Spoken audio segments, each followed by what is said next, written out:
మీ అందరికీ ఒక విషయం చెప్పాలి. మహీధర్ అన్న గురించి చెప్పాలి.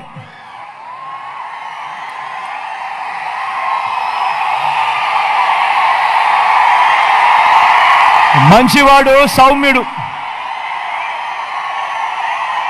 నేను అన్నా మహేందర్ అన్నతో, అన్నా ఈసారి బీసీలను ఇక్కడి నుంచి తీసుకొని రావాలి, బీసీల కోసం ఒక అడుగును వెనక్కి వేయాలన్నా, తర్వాత నీకు ఎమ్మెల్సీ ఇస్తానన్నా నేను గుండెల్లో పెట్టుకుంటాను, కానీ ఈసారి మాత్రం బీసీలను ఇక్కడి నుంచి తీసుకొని రావాలన్నా అని చెప్పి అడిగితే ఒక్క మాట కూడా వెనకడుగు వేయలేదు.